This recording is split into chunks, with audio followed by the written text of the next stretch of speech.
getting Super Bowl fever, and I'm super excited. But the Super Bowl this year has Dr. Dre, Eminem, Mary J. Blige, Snoop, Kendrick Lamar. Are you guys excited? I am. I'm excited to see the show. It's going to be, that's probably the best lineup I've seen for a Super Bowl halftime. It's like 33% of them have been on power shows.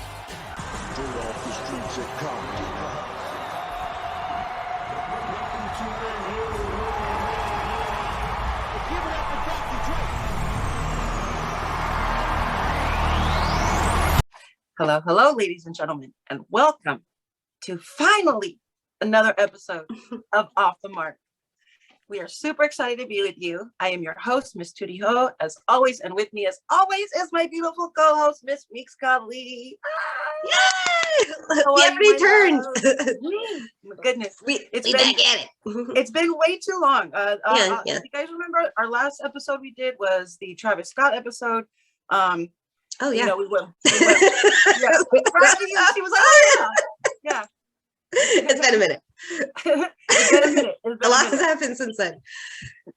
Oh yeah, we so much has happened since then that we couldn't even keep up. I mean, we're feeling pretty damn cool about ourselves right now that we're even able to bring this to you in the timely manner that we're going to try to do so. You know what I mean? So this episode, we actually want to talk to you guys about the halftime show at the Super Bowl yesterday. If you didn't watch it, it was on purpose because you were probably boycotting it. Otherwise, everybody and their mama watched the halftime show, if nothing else about the Super Bowl. So the Super Bowl was headlined by Dr. Dre, and with him was Snoop Dogg, Mary J. Blige, Eminem, Kendrick Lamar, and I think that was it. Oh, and 50 Cent. 50 Cent was the surprise guest. Surprise! Yeah, he did the longest song, and it's like, isn't this guy from Chicago? Like, he's not. I don't know. Anyway, so yeah, so we're gonna do that. We're gonna bring you our personal opinions about it, and we're probably gonna dive deep into that, just like we did with Travis Scott. So buckle up and get prepared for some real crazy lady stuff. So what's going on, Miss Meeks Kelly? How are we gonna crazy lady this up? Like we do, and don't mind the chorus of pups in the back.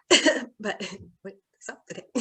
So yeah, it was a exciting show. That there was a lot of like hype towards it. There was everyone was excited. It was the first official like hip hop halftime show, so it was a momentous occasion and historic in that sense.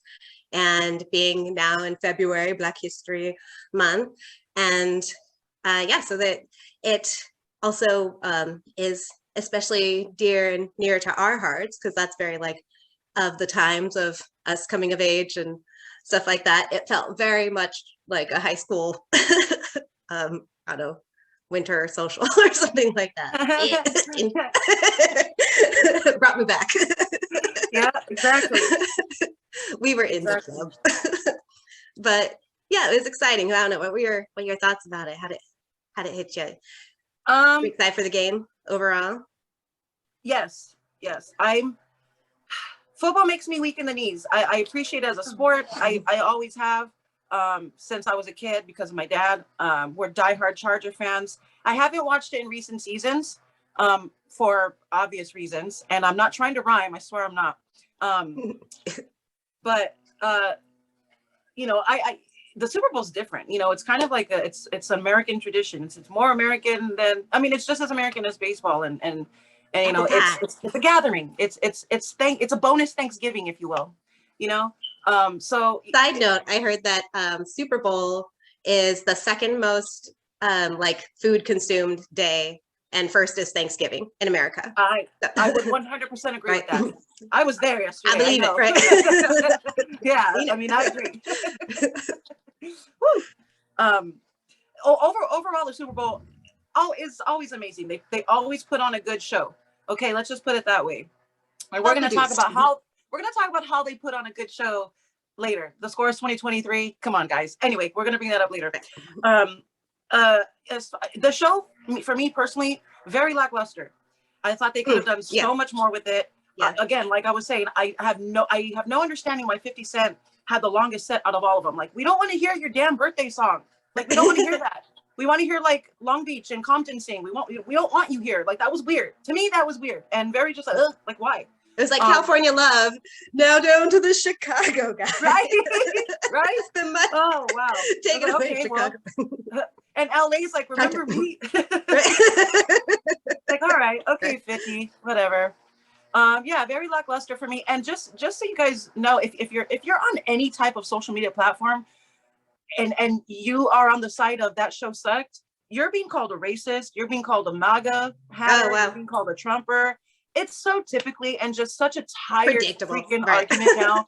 It's just like, shut the F up. You know, we grew up with these artists. If we didn't like it, it's because they didn't show up for us. Right. And that's the end of it. Like, there's no racist, there's no this and that. Like, shut up. Like, anyway, that's we didn't all turn racist in the last 2 years. Right, exactly. That's insane. And as you said, it was the hype for me and for you and for people our age was the nostalgia of it. You know, was being able to like, oh, remember, exactly like you said, like a high school social of some sort. And I'm sorry somebody's deciding to, I don't know if they're flying a plane or mowing a lawn or what, something's going on out there. If you can hear it, I apologize. It's like right outside the window.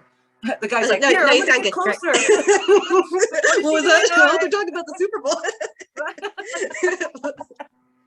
All right, whatever.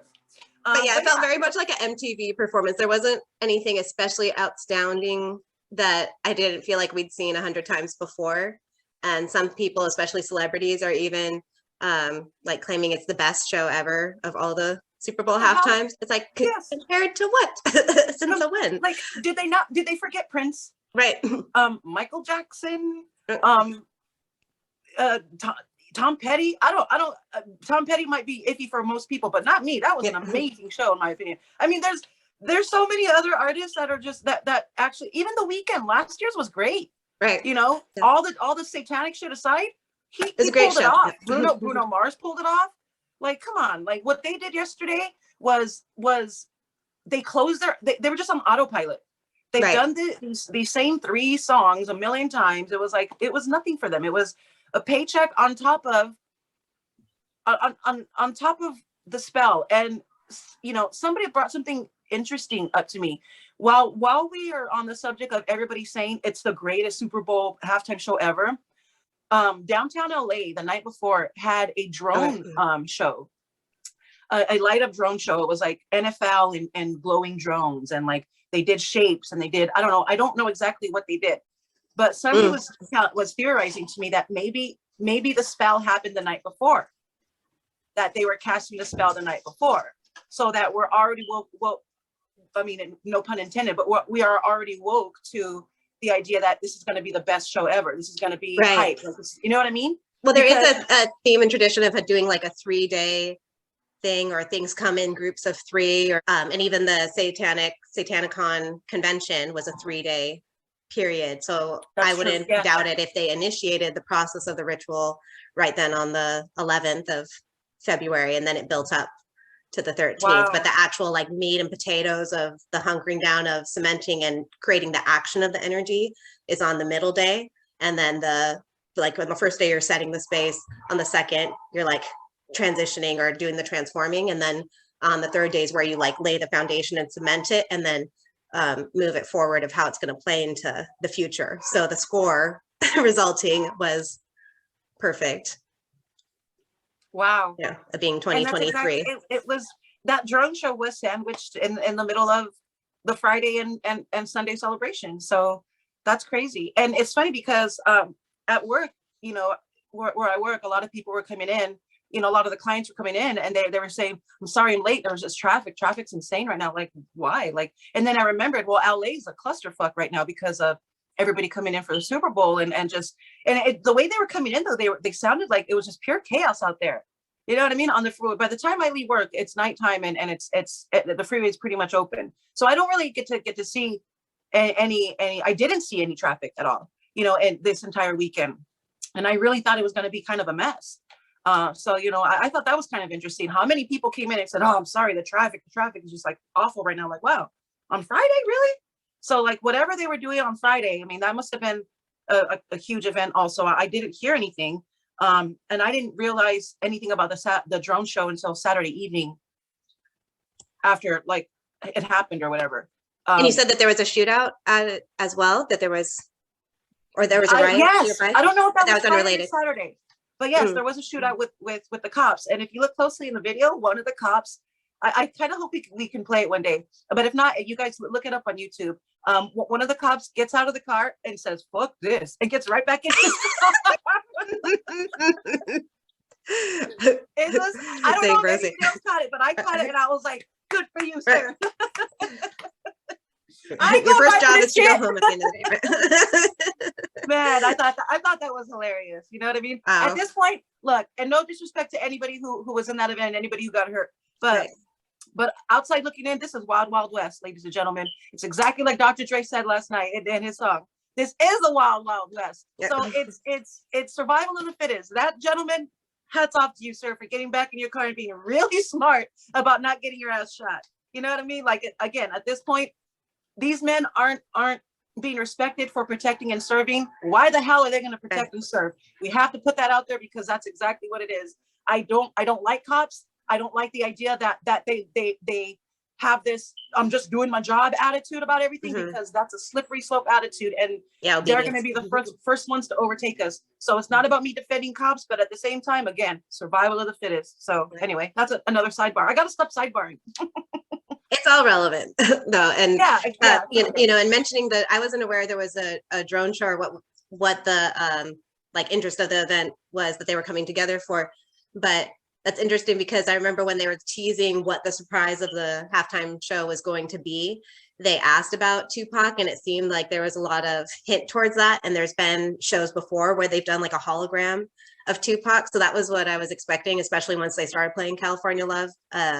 That's what they were going to introduce, but they were doing drones, and that was a kind of holographic pre-concert thing. That's interesting too, because there was a lot of digitization type elements to the show. And certainly encouraging towards that. They've teased two Tupac songs. Mad at You too. When he was playing the piano. Which, you know, and then you think, oh shit, here he comes. Right. And then it's fucking 50 Cent. Right. I was like, why? Yeah. Anyway, I'm gonna try my best to shut up about that. I didn't like him in high school. I thought he was a hack. I don't like him now. So I am of a very strong opinion about 50 Cent. Mm-hmm. He's talentless in my opinion, but everyone's like, no, he freestyle, blah, blah, blah. Great. I want to see it. You know, I don't want, I don't want like word of mouth. Like he's a hack. If he can't do that, if he can't produce that, live on stage, and he has to sing about birthdays, and that's his most famous song is about birthdays. Like, come on, dude. Like, there's nothing there. Sorry, not for me. Anyway, let's get to crazy lady mode now. I'm so ready. Okay. I got my black and gold on, like Kendrick, my man. Right. So we're ready to go. You know what I mean? Kendrick Lamar, in my opinion, as you guys are very much aware, we like to see what's behind the black curtain a lot of times. And in this instance, for me, while Dr. Dre was the puppet master for this show, I do believe Kendrick was the main puppet. I do understand that 50 Cent did come in upside down, which is ritualistic, heavily ritualistic. But I think Kendrick is the one that carried it out. His performance was a bit too it was a bit too I don't know, like physically guttural, and it's impressionable. It had the most like oomph moments, like visually and aesthetically to it. And it's always those moments that a lot of people are saying that was the best part of the show, and it makes me wonder what attracts us to that. What attracts us to that uniform ability? I don't even know if that's a word. Whenever you're ready, if you want to play the clip so that people know what we're talking about, if they haven't seen it yet. If you have seen it, I'm sure you're imagining in your mind exactly what we're talking about. So Kendrick is actually the artist out of that lineup that I'm the least familiar with. Believe it or not, we met him when we used to party in Compton, Kamiko. Not I. Yeah. Oh. we have. We at Target. He would sell CDs. He used to sell CDs off of Greenleaf. And Oh, we, really? we didn't Oh. know. We wouldn't have known. But He was yeah, just that guy on Greenleaf at the he time. was just that guy. Yeah. How cool is that, huh? Oh, good for him. Now he's doing a Super Bowl show. Yeah. Oh, I'll never forget. Hey man, come here, come listen. No. Oh, wait. I'm just shopping. Just kidding, just kidding. Kendrick. You know who that guy grew up to be? Kendrick Lamar. Right? Exactly. It's an inspirational show too. Okay, so some of the elements. So before we completely dive in, as you may recall, we've done a similar cast previously last year for the weekend's halftime show. And so a lot of the elements may seem familiar, the things that we'll point out. And I think it's a tradition that we'll be doing now, and will sound like a broken record and it'll seem really repetitive, but also it'll just all that much more reaffirm how intentional and ingrained and ritualistic it is. Like, that's the whole point of ritual, is that it's something that you do more than once or repeatedly, consistently. So some of the elements that we'll see here, we'll kind of break it down. Or actually, you know what? Should we just play this first and then we'll kind of go into a breakdown, or should I point out kind of like what we're seeing here already right off the bat? You're the boss. Okay, well, we'll tug at the wheel. This way. Sorry. Doing it wrong. So one of the like the old familiar characters are Saturn's cube, the black square.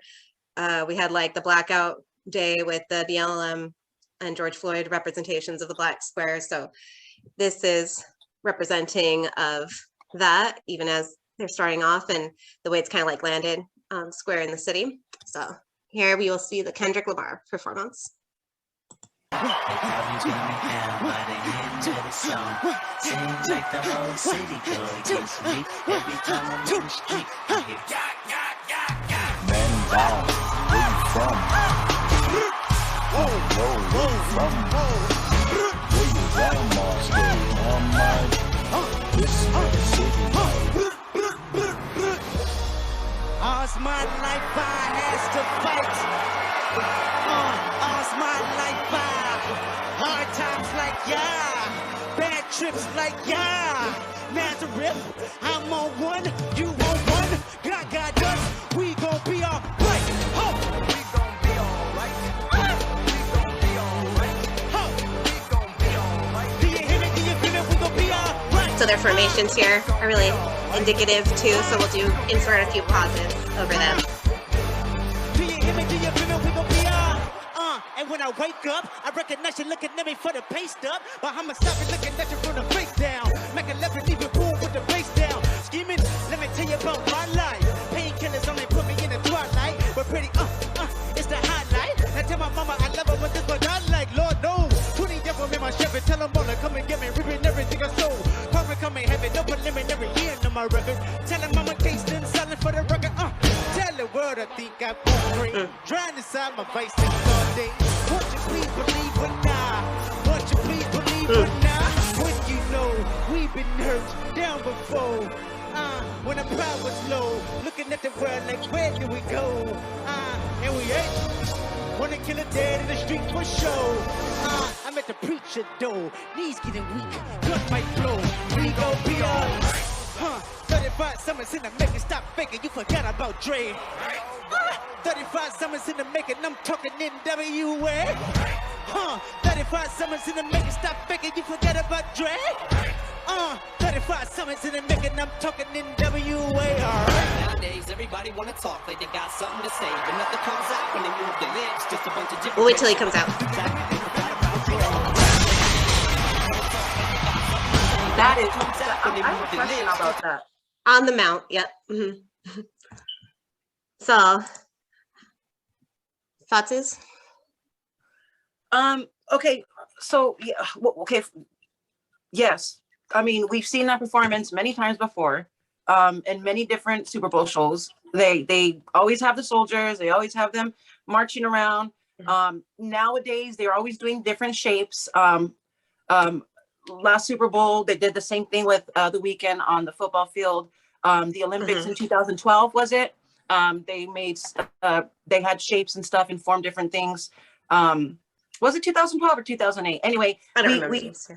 we played it for you guys, and we ended up having to remove it because of YouTube. Anyway, back to the Kendrick performance. Well, he had the black glove on his left hand, much like Travis Scott in his concert, the Astroworld concert that tragically killed many people. Yeah, I the only thing I was a little bit lost by was the wrist thing. They kept looking at their wrists like they're telling, like, hey, it's 4 o'clock. Like, what is this? What I was trying to figure out what that was symbolizing, or if that's even a thing. Kendrick did it several times. The people in the gray hoodies, they were doing it, and the blonde guys were doing it. Yeah, and they all have these like little cuff things on their yeah arms that illuminate too, especially if you like line them up. Or yeah, that's an odd thing. Like, it makes sense maybe once or twice to work it in as a tick to like look at your wrist, but it's a repetitive theme that they have, as if they're constantly checking back onto their device, like they're referencing it. Huh. So that's interesting. Yeah, I wonder if it's alluding to some type of status or notification that they're getting, even like alerts for the virus, or like they've been advertising of us getting to that point of, and everybody's being synced up, and as has been the intention with the vaccine passport, for everyone to have some type of electronical digital pass device that would show your state of status of how many jabs you've gotten, or how many you still need. And yeah, so it seemed definitely like alluding to that. Another thing was all the boxes had Dre Day on them, which in gematria equals 33, which is one of the numbers we've talked about pretty much on every cast, it seems. Yeah, it comes up a lot. They won't shut up about it. Yeah. It's their favorite. It's their favorite thing. And yeah, some of the shapes that they did in that, and again, like we've also mentioned that you can kind of look into symbolism too much, where you're trying to see things that aren't there, but at the same time, it also is like art and beauty are in the eye of the beholder. So the impression that it makes on you is almost more significant than what the artists themselves were intending from it in some respect, because that's like the effect that it has, or the impression that it has on the world as a result of it. And so and again, a lot of these things, they are so repetitive, they are so ingrained. So it may seem like, oh, they're just making these shapes and formations on the field because those are geometrically sound shapes that the eye can visually recognize, and it just like is a reasonable spacing for people to like move from one marker to the next and sync with the music. So that's just what they've been doing for so many decades, that's just a learned technique in the choreography to form them in those placements. But then also it is showing these ancient symbols that have been, or sacred geometry that has existed since before humanity discovered it, you know? So like having a 6-pointed star or a circumpunct, where yes, it's just a circle with a dot in the center, but that also, that symbol holds and generates an energy, and it gives an impression to your subconscious that you might not even be consciously aware of, or you're not tangentially thinking like, oh, that's a circumpunct that represents, you know, the one in the many, that represents God and the universe and creation and wholeness, and the torousness of the breathing in and out of it, and the duality of those aspects. Like, you're not consciously thinking that, but your subconscious is absorbing that, even if it's just on a scale of seeing the many, as far as those soldier backup dancer folks, and then the star attraction of Kendrick Lamar being in the center. Even if you're just absorbing it on that level of a staging of featuring or guiding where the attention in the eye goes, you're still absorbing the impact of that many in oneness, that star and the plentiful that are a repercussion or in the image of him, in a sense. Yeah, that goes for everything. That goes. I mean, when we mention predictive programming, that's basically what we're talking about. Not necessarily just predictive, as in like, you know, it's foreseeable or whatnot. It's just something that it's already there. Right. You know what I mean? It's already been burned, and it's just something. Oh, look, something attractive, and it's just we're already connected to it, whether we know it or not, regardless of what it is. Mhm. The snowflake thing that they just formated, the weird G that they were forming. That's like a G force. That means energy. So they're cultivating. That's like Tesla technology right there. And it's captivating. It's captivating, and it's cultivating. It's really just, it's moving. It's, when we get, it's almost it can be equated compared to when you get the chills when somebody sings. Or you hear a specific note in a song and you get the chills. It's like, oh, dude, I actually felt that. That's we're feeling it whether we're feeling it or not. Right. I mean, they're not really giving us any other choice outside of turning it off and going and taking a walk in some grass or something. So it's always there. Like, we're always having to dodge, and that's why we try to make it important to to tell you guys and remind you guys to guard your hearts and to guard your souls and to keep yourselves protected, with the love of Christ, because, it truly does protect you. It was easy. It's easier to watch these things and be able to discern whether you're watching it because you're falling into something, or you're watching it as an observer, and there's nothing wrong with enjoying it. I enjoyed the heck out of the game yesterday, and I had no problem saying that. I wish I had enjoyed the Super Bowl show. God damn 50 Cent. But I did it. So big deal. Big deal. It's okay to be entertained. That's not what we're saying. We're not saying, and we're not, and again, and as Miss Meeks Kelly said before, not everything is a symbol of something. Almost everything. But not everything. Not everything is going to be, not everything's going to be the number 23. We can't do that to ourselves. As fun as it is, sometimes it doesn't stay fun for very long. Everything, you can't look at the traffic lights and count, oh, there's 3 traffic lights, and then from there you can take that anywhere if you want. It just don't do that to your brain. Is that's all. Guard your hearts and shut your brain up. Another thing I wanted to bring up with you,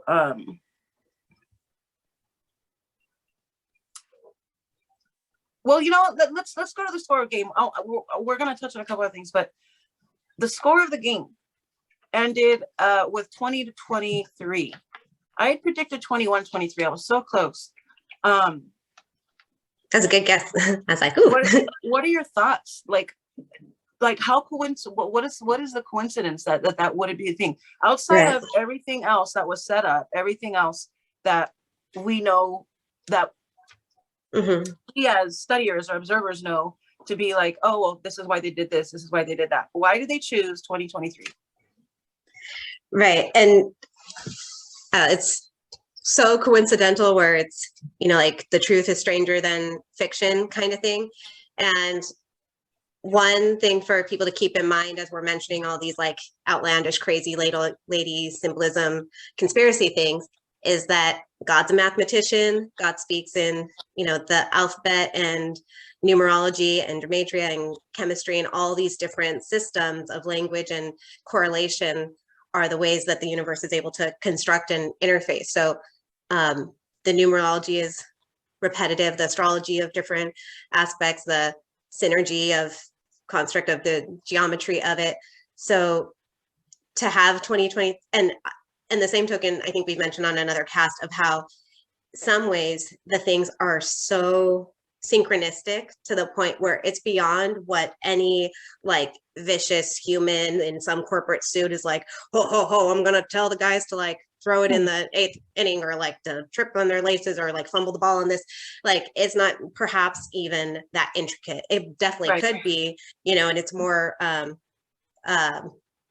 related to like boxing or those type of more one-on-one type of matches where it's easier for somebody to control their efforting or how defeated they become.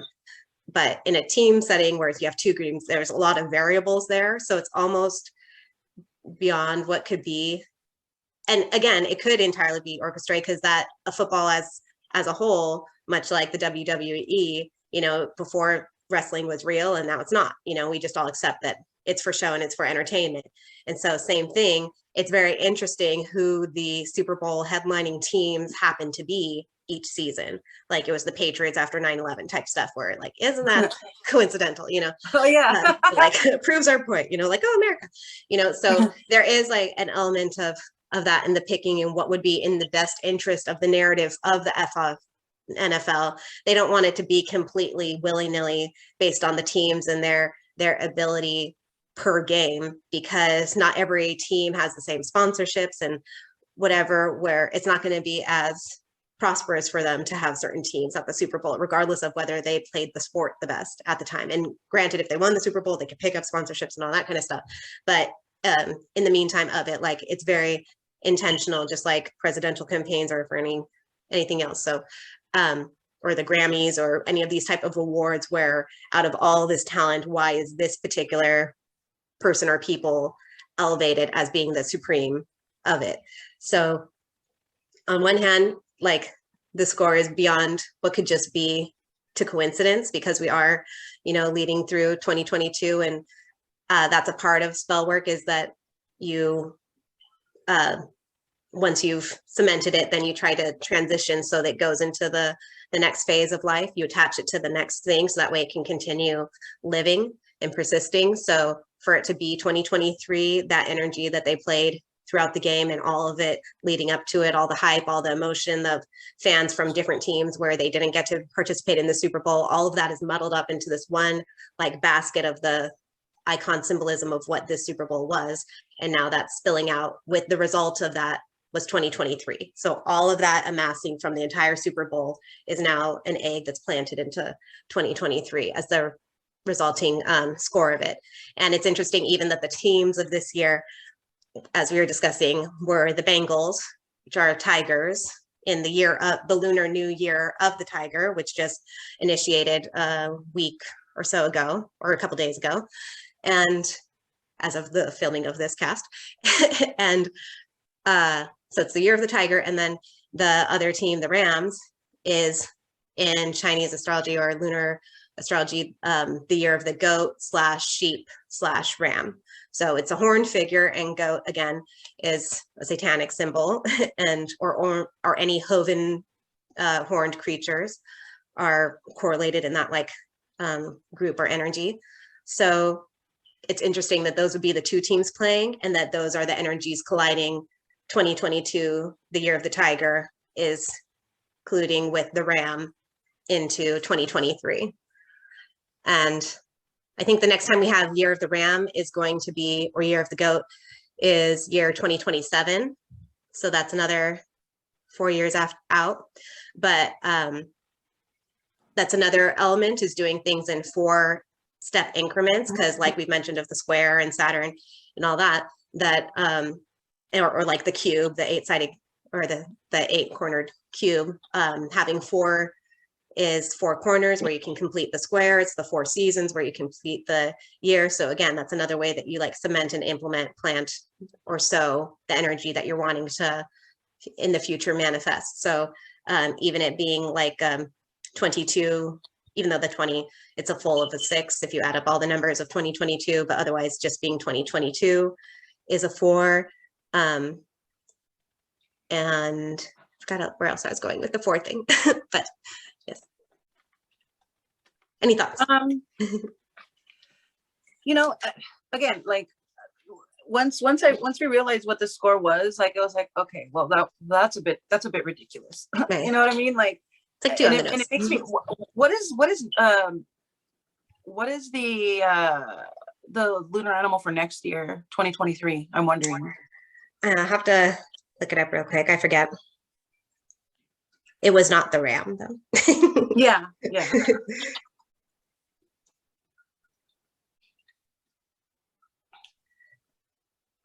I was born the year of the rat, so that's cool.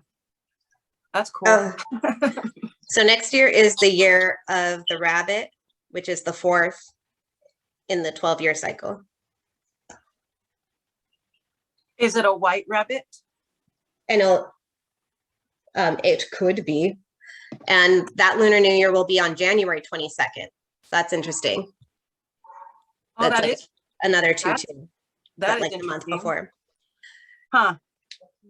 So it's an interesting time frame. And then also another thing with the numerology aspect that was interesting is people were mentioning how the last time the Bengals went to the Super Bowl was in 1989, which of course is 33 years for now of 2022. So the numerology of 33 is repeated. Right. With Drew and 50 Cent mentioning the lineup of the Super Bowl and 33% of them having been on the show. Things like that they reference on purpose. We did our COVID 33 cast and how frequently that's been used in the spell casting. And even the Super Bowl at large had a lot of elements to it. Like it was the first back in-person Super Bowl since last year.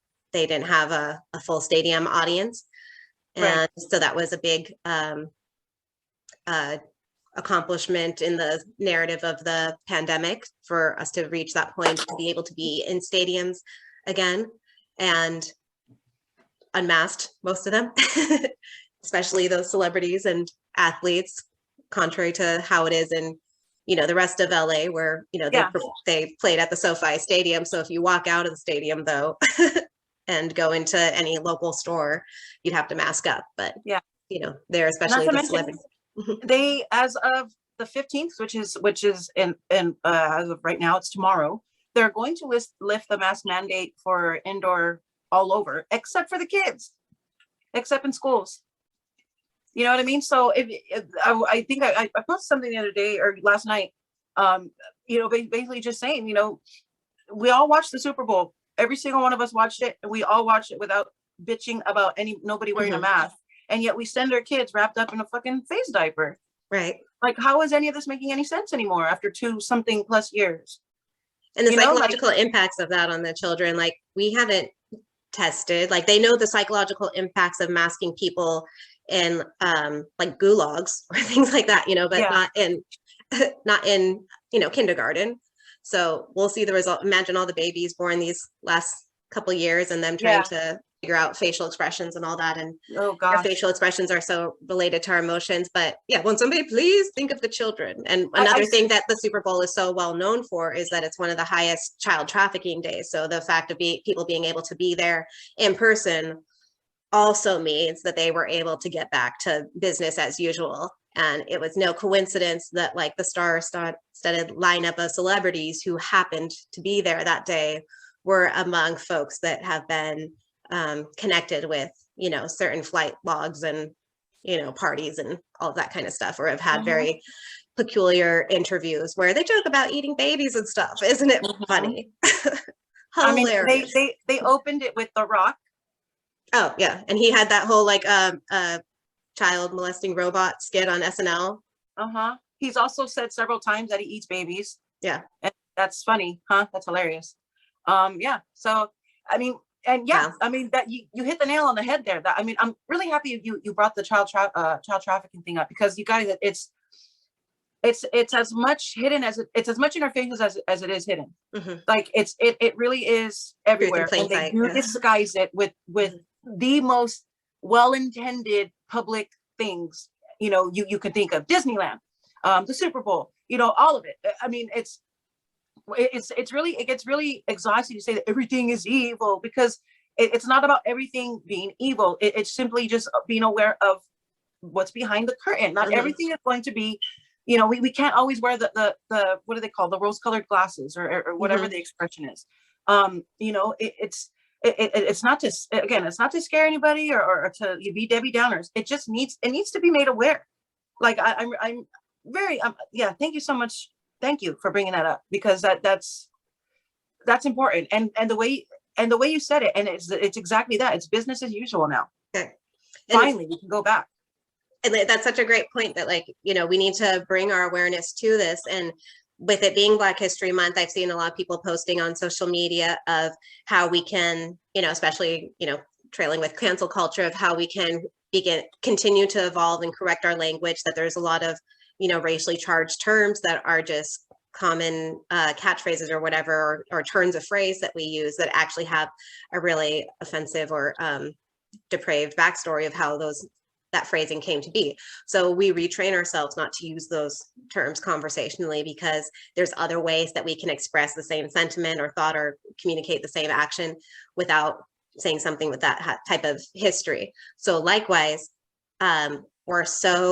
we've been raised with it, that we're so desensitized to it, that it's just the Super Bowl. And historically, they just say that's because when colleges had their big game, they would call it a bowl. So once they had the professional leagues join to have the NFL, that of course, if they had a bowl, it would be like the Super Bowl because it's the big one.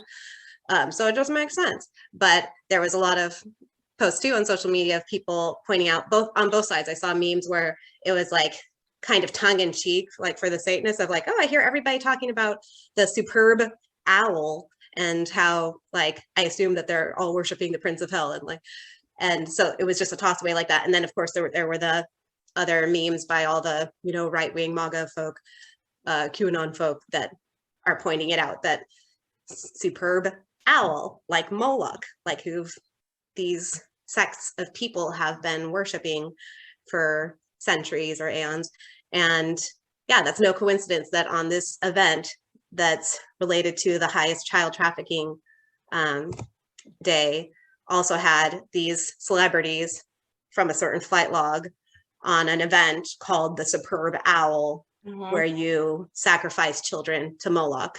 And in the same span of another 3-day period where everyone will be unmasked except for the children. So it's like, okay, all you older generational folk, you're too stubborn. We tried it, and like, you're too set in your ways. We can't completely convince and linchpin you, but we did enough of an impression on the children while they're young that we can hold on to that. We got our, foot in the door, and we're going to dig our heels in and keep with it.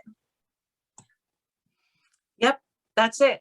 And it kind of takes me, it's so funny because a lot of the things that we're seeing now as adults, I always like, I'm in awe, and I wonder like how growing up as a fundamental Baptist, we felt like we weren't allowed to do anything. We weren't allowed to go to the movies. We weren't allowed to watch TV. We weren't allowed to listen to music. We weren't allowed to do this. We weren't allowed to do that. When we had, I'll never forget having a Super Bowl event at the church, but when the commercials would come on, they would turn the TV off. Oh, wow. And we would just watch Super Bowl. When the halftime show would come on, they would turn the TV off. And I'll never forget that. And I remember thinking like, this sucks. Like, why would they do that? And they would tell us back then, like, no, that's Satan trying to get at you. That's what they use the airwaves for. They use the airwaves for Satan. And back then I just thought, okay, Christians are gonna Christian, Right. and again, it's like, oh, okay, Satan's really in, that's kind of how I took it. They basically didn't want me to sin because that's sinning. So that's the excuse they gave me. But no, they were spot on. They were spot on with it. They told us this, and now we're over here telling everybody this. Right. It would do you well to turn your TV off when the commercials are on. It would do you well to maybe not listen to that song. It would do you well maybe to not be a fan of Lil Nas X. You know what I mean? We're basically evangelizing, and we don't even know it. And again, look at that turned out. I have an inkling. That is the power of Christ, and that is the power of Satan both. That now all of a sudden there's this uprise, there's an awakening, and there's this black shadow, and both are rising. And I think the Super Bowl was that exact symbol. It was exactly that. It was the black and the light rising together. Right. And somehow it's going to be a catalyst of some sort. We're always on the fence of, oh, this big event, something's going to happen. And then it turns out nothing physical happens. And it's not like, it's almost like going to a car race and you don't go for the crashes, but you kind of want one to happen. You know what I mean? Like if one happens, oh no, badass. This is bad. It's real bad. So I mean, it's one of those. It's kind of like that, but also not, because of course you don't want anything bad to happen. But you're always on the edge of our seat, like, this is it, isn't it? This is it, and isn't it? This is going to be it, isn't it? And it's not exhausting in the sense that I'm paranoid all the time, or we need to be scared. It's having to be prepared. And if you stay ready, you don't have to get ready, so I think that's kind of more where it comes from, where you're like, oh God, okay, nothing happened. Cool. Nothing happened yesterday. All right, back to business. Now what's next? So you know, there's that part of it. You know, it's not fun to be labeled as any of these things that people try to label, like people like us who want to voice certain things that go against the grain, racist and transphobic, and I don't know what else, and I don't really care. It's water off a duck's back at this point. But to see that everybody is still oil and water in that sense, like you can't just not like a halftime show without being a complete racist. Oh, you don't like Black people? What? No, I just didn't like that show. Like, what? 50 Cent? You know what I mean? Like, it's just that. It's that like old technique of being able to like lump in or correlate people with certain titles or ideologies, and so that way you can kind of caste them into different groups. So you're not allowed to just out of your artistic like taste or right. criticism to have thoughts about things, or like they criticize fans for not liking a female Ghostbusters or things like that, where, oh, that means you're sexist. Well, it's like, no, that's not what I have nostalgia for. So that's not what I want to revisit. So right. Same thing with that lame. Show. It's like that wasn't lame. That didn't do my fan service justice, you know? So no, Bill Murray, get out of here. Get out of here. Cancel. So sorry. I had something good. Come back to me. Let's just blame it on 50 Cent. It's okay. Yeah, my phone's gonna die, so I do want to wrap up soon, but I don't want to wrap up without, yes, please. Okay, so just real quick, so like you were saying that how it's not about being having that paranoia, or it's easy for your imagination to run away with you if that's like the lens that you're having. So like whatever you focus on expands, whatever you're looking for is what you will see. But the diligence of it comes from of this survivor element of just recognizing that there is that duality, that there is the light and the darkness, and where the duality, like that border where they meet, is the gray area where Satan plays, and where it's very like a very slippery slope to slip from the light into the darkness. And once you get a taste of it, it's like you're that much more acclimated where you can go a little bit deeper. You're less offended by it. You're less like put off by it. Whatever resonance you have that tells you that it's wrong is sedated a little bit more and more as you tiptoe into that. So not to be afraid of those elements of like the music and the sound and the imagery, but also that those are Satan's playthings of trying to be the ruler of this earth, is to utilize our senses against us and distract us. So it's easy too to turn into one of those like fearful Christians where you forget to put God first and you focus on your worship of God. And so it's all about your worship and like the do's and don'ts of like, I can't do this, but I can do this. And this is the kind of person I am. And those people aren't doing like me, so they don't match up, where you're forgetting like the core of the lesson is God first. So as long as we just walk into each interaction each day with God first, like you said, if you're in the darkness, you can just be like, you don't have to become the darkness. The darkness doesn't have to surround you, because God first, God is still there in the darkness. And then when you're out of the darkness, it'll be God first, it's God in the light.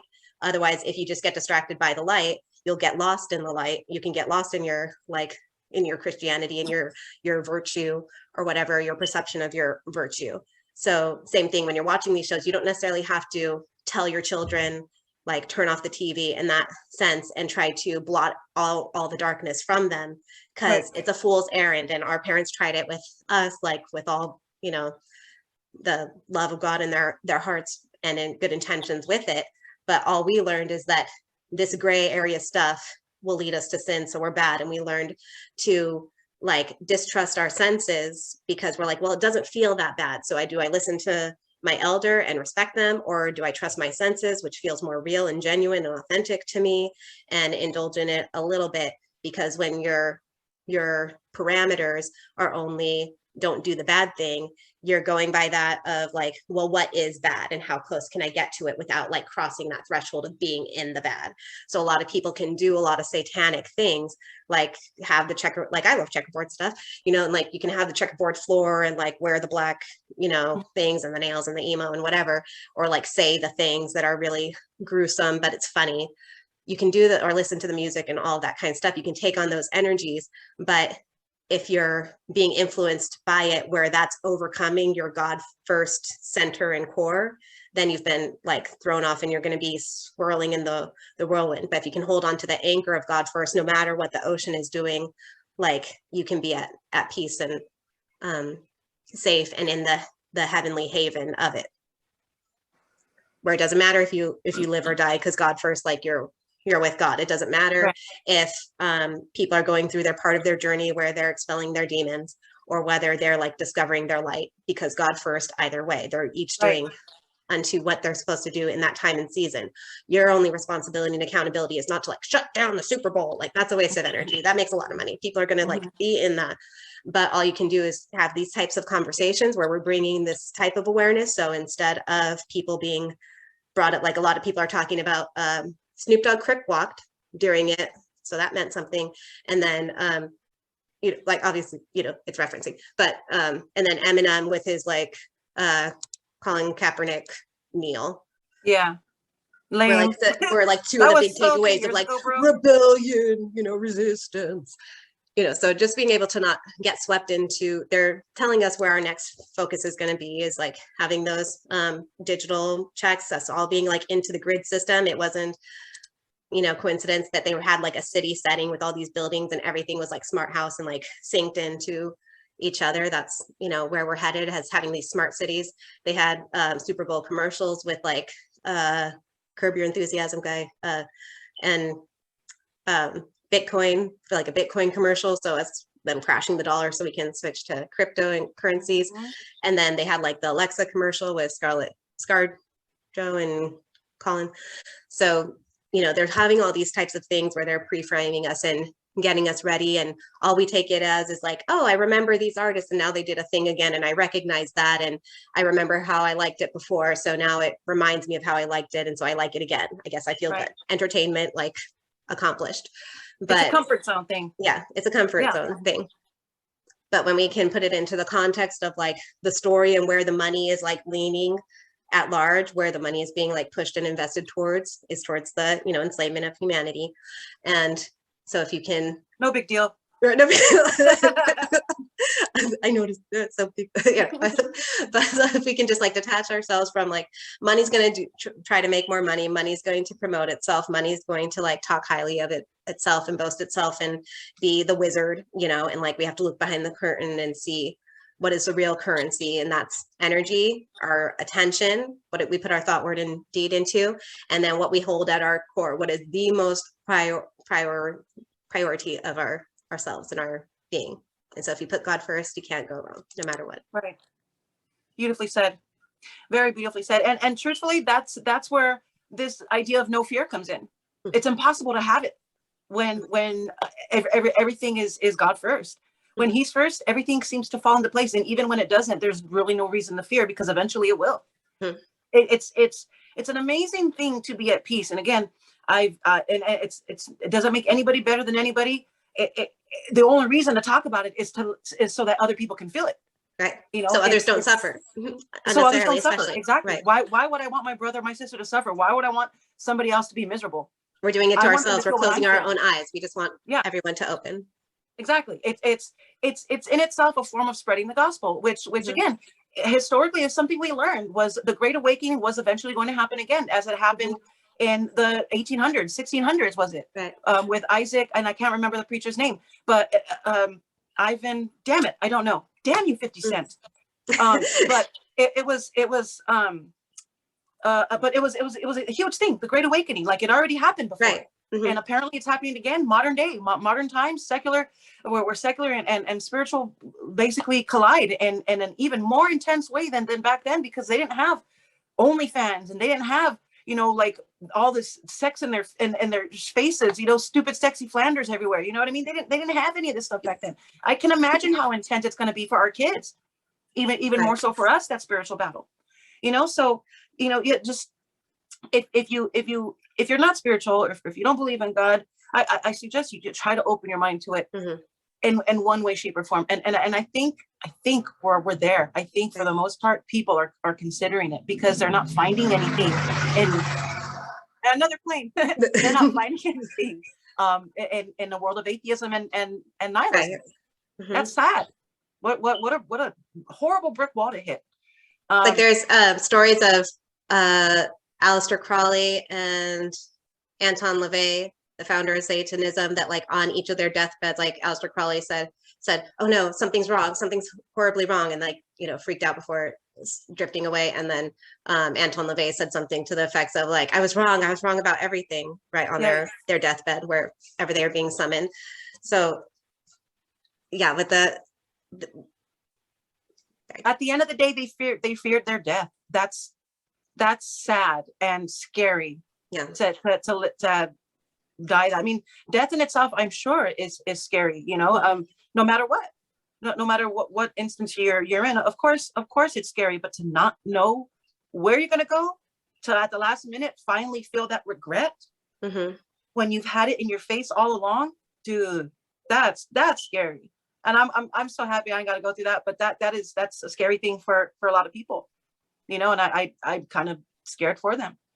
And it's so easy to fall into those like perversions where essentially that's like the age that we're in now with the Kali Yuga and the confusion, and coming to these epitome heights right preceding the awakening is going to be like, you know, another great fall in deception. And so all these movements, like you're saying, with this next battle that our children are going to have to face in the next generation, it's becoming more and more commonplace of, you know, like the trans movement, and Obama and Biden have had very clear focuses on where they're investing and like where their philanthropy has been guided. So, and not to judge anyone wherever they are with their self-identity or sexuality, but if you take into context that the symbol of satanity, or the inverse of God, is the Baphomet, is a merging of, you know, God created all these things, each in its own like account and vibration, each note to itself, and everything has like a rhyme and rhythm to itself to be correlating. But the discord, the rock and roll, is the blending of those energies, where it's like not its own note. It's like that, those in between, it's those halves and stuff like that that makes a jarring noise. And it's just noise. It's not harmony anymore. It's just noise. And so that's kind of like what the soup of the Baphomet is. It's multiple beasts. It's like the horned and the it has other creatures in it, and it's man and woman in one. So it has like a phallus and breast, and it's both genders and trans and everything. So it's that muddling of the colors.